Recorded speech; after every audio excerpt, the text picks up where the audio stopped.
16 years ago, Sophie Smith became a mother for the first time. But now, instead of organizing a sweet 16th, she is remembering the loss of her triplets.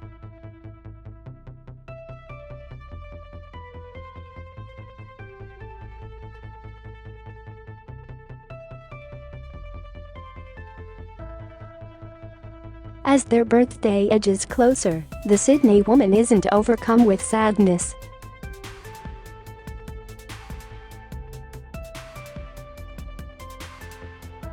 Expecting triplets when Ash and Sophie first discovered they were expecting not one but 3 babies, they were ecstatic.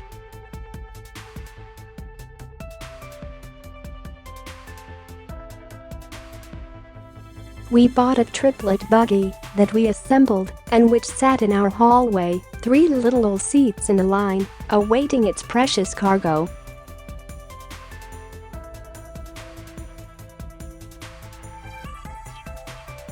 Sophie also began gathering items in days.As. The pregnancy ticked into the 2nd trimester. Sophie and Ash were beyond excited. The mum-to-be especially loved announcing that it was her 1st, 2nd, and 3rd pregnancy wrapped into one. "I thought I was the luckiest person in the world and that this was the greatest miracle," she smiles.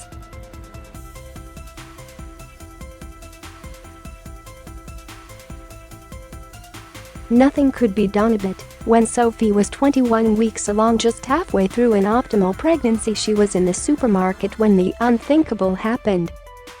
Her water broke. At first, she thought she was having bladder issues.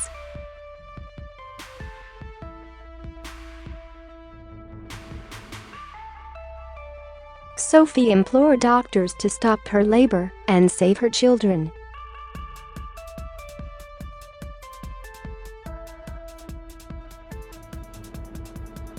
To their surprise, the mum-to-be didn't go into labor within the predicted 24 hours, with a scan revealing the amniotic fluid had stopped leaking.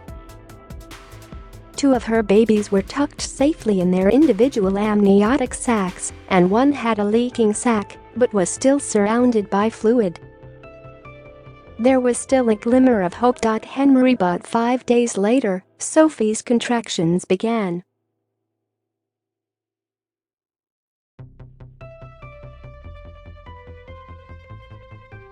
And on July 31, 2006, Henry was delivered. We knew Henry wouldn't be with us for long, so we made his time count, and he lived for one very precious hour in my arms, Sophie says.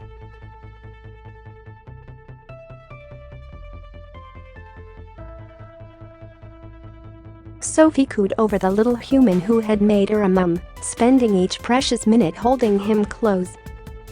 After just 1 hour, Henry slipped away in his mum's arms. I've always been comforted knowing Henry lived his whole life in my arms and knew only love, Sophie smiles.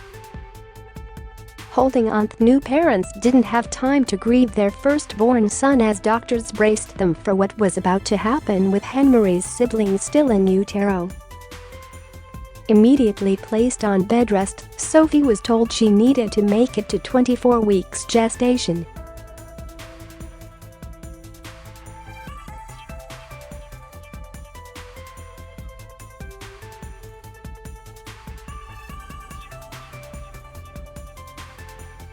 With each day that passed, our hopes grew, she says. To everyone's surprise, Sophie made it to the golden 24 weeks. But the same day they were celebrating the milestone, Sophie's waters broke. "I knew how lucky we were. We had achieved the near impossible," she says.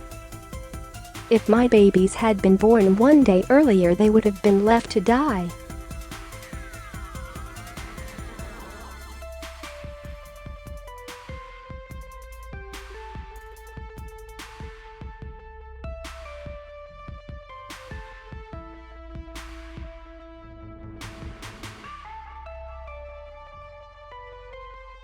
Evan and Jasper were born with their eyes shut and their skin translucent. They were so small, Ash could slip his wedding band around their arm.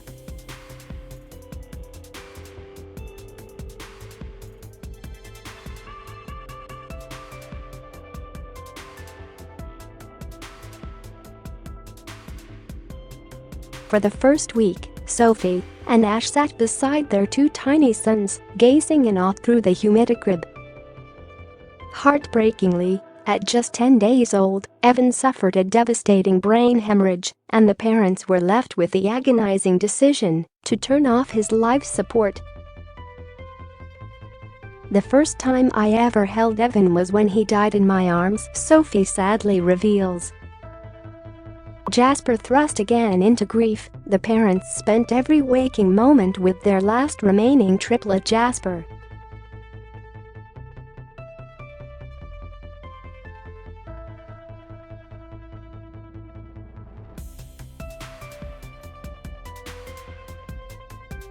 "We were turning him from his tummy to his back when we saw the most beautiful big blue eyes looking back at us." Sophie began expressing breast milk and watching her son grow stronger. From 860 grams to 1.6 kilograms, Jasper continued to thrive. With the baby still not well enough to leave the safety of the humidicrib, Ash and Sophie learned the tricky task of changing his nappy through the plexiglass.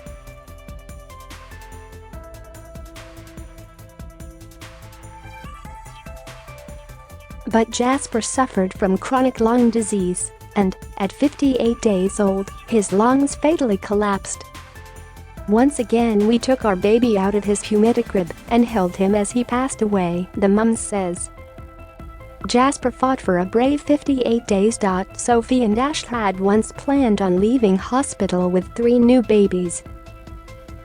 Instead, they left empty-handed. More for preemies. Sophie struggled to move on after Jasper's death.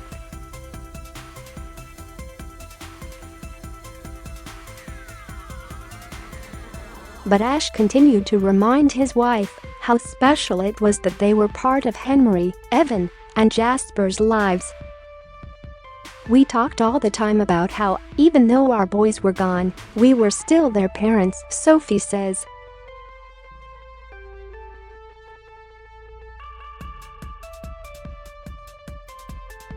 Ash then suggested the couple run in the Sydney Half Marathon to raise money for the Royal Hospital for Women.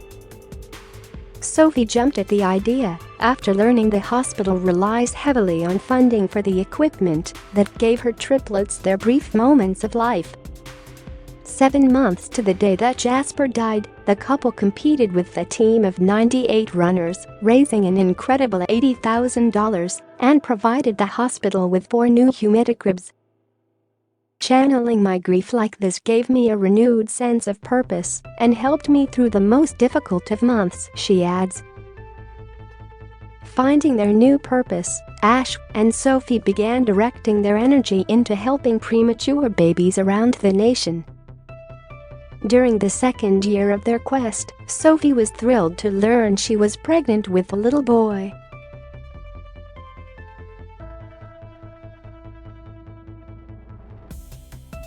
"While we still grieved for our triplets, Owen brought a new joy into our lives," Sophie says of her 4th son. "On the day he was born, we told him about his brothers who will always be watching over him. But when Owen was 6 months old, the family was hit with more devastating news. 35-year-old Ash had terminal brain cancer and was given just 12 months to live. Ash faced his illness with such incredible courage, once again helping me focus on what was in our control rather than what was beyond it," Sophie says. "We chose to focus on getting the best out of today rather than worrying about tomorrow. We chose to focus on living rather than worrying about dying." The 1-year prognosis turned into 2, and then 3 years with Ash showing no signs of giving up. The couple was able to expand their family and welcomed a 5th son, Harvey. Ash continued to battle his disease and also, incredibly, to run half marathons. They also started their charity running for premature babies and continued their fundraising efforts, which went directly to help newborn babies in need.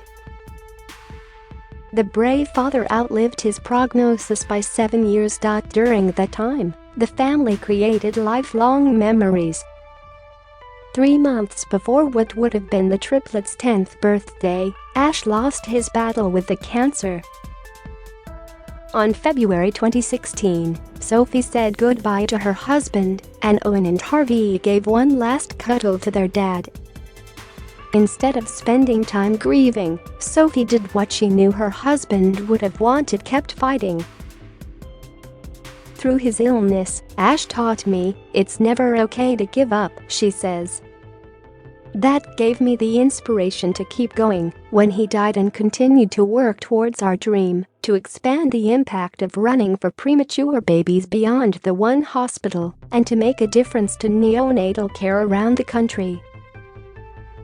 The not-for-profit charity has since raised more than $5 million for hospitals around the nation, directly assisting 8,000 premature babies with over 100 pieces of life-saving equipment.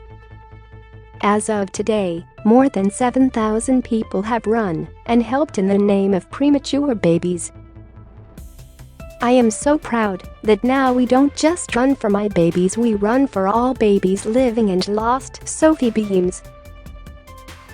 With 26,000 babies being born prematurely in Australia each year, there is so much more work to do, Sophie says.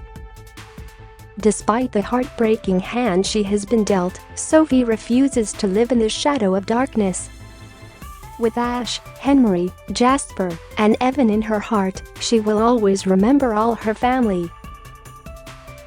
And I will be forever proud to be the mum of 5 precious boys, she smiles. Find out more about running for premature babies here. For more engaging lifestyle content, visit. And finally, thank you all for watching the video. Please like and comment your opinion so we can discuss together. Don't forget to subscribe, press the bell to follow and update many other interesting news. See you in the next videos. Goodbye.